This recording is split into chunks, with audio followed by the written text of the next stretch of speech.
came here to pursue the issue of my special practicing certificate from the Law Council.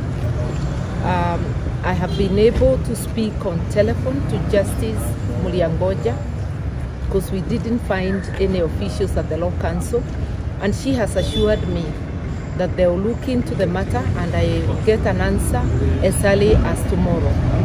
I have in turn thanked her and pleaded that to process my application expeditiously. Unless if Uganda has annexed Kenya and we do not know, Ugandan authorities have no jurisdiction whatsoever on anything committed on Kenyan soil.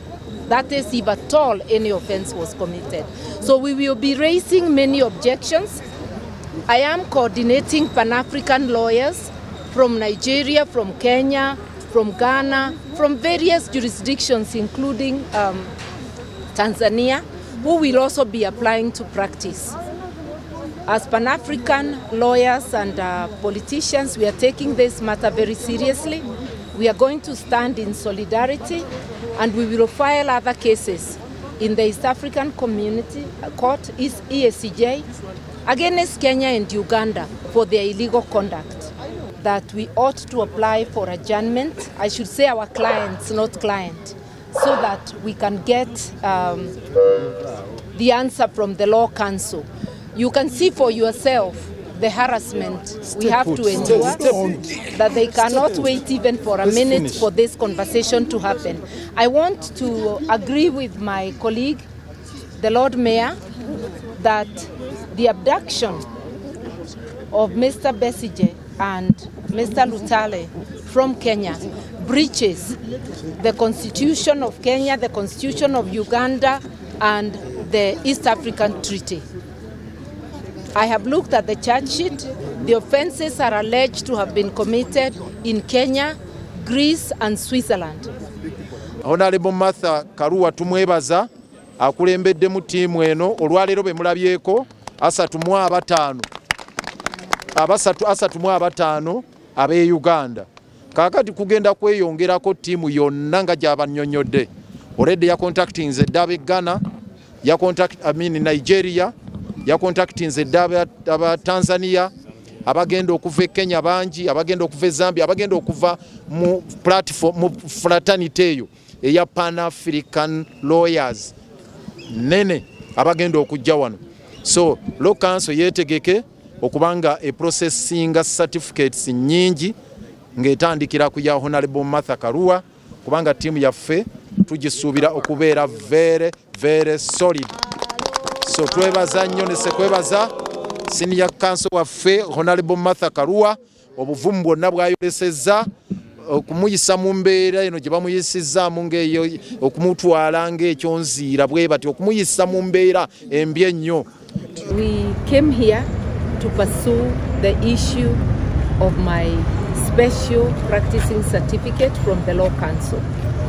I have been able to speak on telephone to Justice Mulyangoja because we didn't find any officials at the Law Council, and she has assured me that they will look into the matter and I will get an answer as early as tomorrow.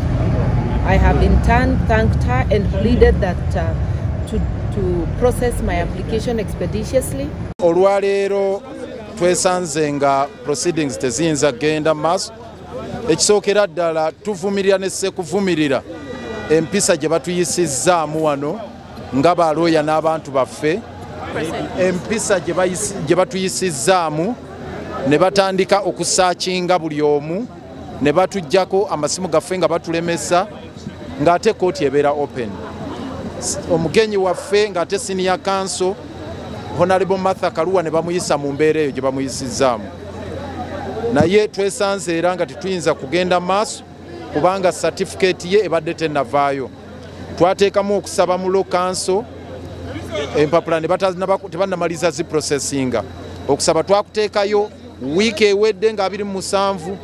Olwaleero bwe twogeddeko ne judge ku ssimu tubaddeyo mu Law Council naye nga taliyo ne twogera naye ku ssimu n'atukakasa nti enkya bayinza okumaliriza process eno certificate bagimuwe era emirimu gitandike. Naye olwaleero musango gwongeddwayo paka ng'ennaku z'omwezi 10. Tugenda kumaliriza nga senior council bw'abannyonnyodde wano enteekateeka zaffe empanvu.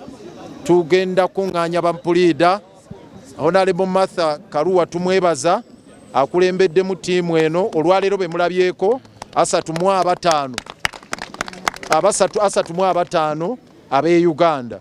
Kaakati kugenda kweyongerako ttiimu yonna nga gy'abannyonnyodde. Already ya contactinze eddaaba Ghana, Nigeria, ya contactinze eddaaba Tanzania, abagenda okuva e Kenya bangi, abagenda okuva e Zambia, abagenda okuva mu platform mu fraternity eyo eya Pan African Lawyers nene abagenda okujja wano. So Law Council yetegeke okubanga e processing certificates nyingi ng'etandikira ku ya Honorable Martha Karua, kubanga tiimu yaffe tugisuubira okubeera very very solid. So twebaza nnyo ne sekwebaza senior council waffe Honorable Martha Karua obuvumu bwonna bwayolesezza okumuyisa mu mbeera eno gye bamuyisizaamu ng'eyo okumutwala ng'ekyonziira bwe bati okumuyisa mu mbeera embi ennyo ekyoboola ekitiibwa kye n'okumukakkanya. Senior council asigala senior council, former minister n'ebirala byonna ebitiibwa byalina e Kenya. Party leader owanak e Kenya ne bamuyisa mu mbeera eno gye bamuyisizaamu kituswaziza nnyo nga Uganda, kituyisizza bubi nnyo. Amagye ge Uganda gatuwadde ekifaananyi kibi nnyo. Naye kye tumwebazaamu nti asigadde muvumu, tatiisibwa n'akamu n'aketondo, era mumalirivu nnyo nnyini ddala okunga balooya bonna okuva ku lukalu lwa Afirika lwonna okujja wano, era tusuubiranga 10 ekigenda okubeera wano. Mukama Katonda yakimanyi, amagye era gatwetegekere lwe tukomawo nga